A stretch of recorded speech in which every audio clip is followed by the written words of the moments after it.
هذا النور شفاء صدور. أعوذ بالله من الشيطان الرجيم. بسم الله الرحمن الرحيم. نحمده ونصلي على رسوله الكريم. اما بعد. السلام علیکم و رحمت الله تعالی و برکاته. قصه جوانی که با بدن لوچ در مسجد گریه میکرد. برادران و خواهران عزیز، خرسندم که همیشه قصه های ما را گوش میکنید. یک شخص با نام زنون مصری وقتی که در مسجد حرام در آمد، پس نگاه کرد که یک جوان با بدن لوچ است و در مسجد نشسته و گریه دارد. پس زنون مصری باشد از او پرسید: ای جوان، تو کیستی؟ جوان گفت: من مسافرم و عاشق خداوند هستم. جوان باشد به سوی زنون مصری گفت: تو کی هستی؟ زنون مصری گفت: من هم مثل تو مسافرم و عاشق خداوند هستم.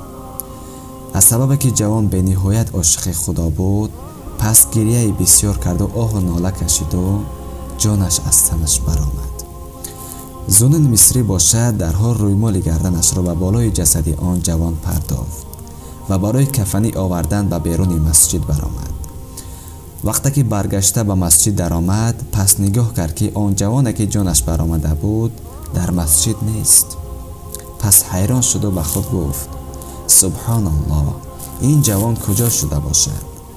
پس با قدرت خداوند یک صدای آمد که ای زنون مصری، فی مقاعد صدق عند ملیک المقتدر، یعنی آن جوان در مجلس راست در نزد پادشاهان توانا می باشد.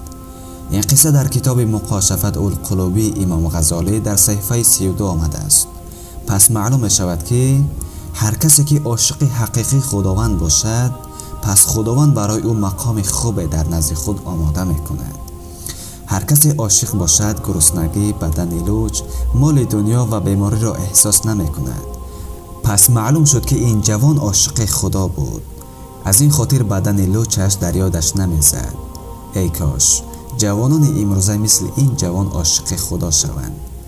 بعضا جوانان برای دختر چنان عاشق می شوند که حتی هر روز نزدش می روند و دائما در تلفنش پول می گذارند و حتی برای او را راضی کردن قسم‌های بر دروغ می‌خورند.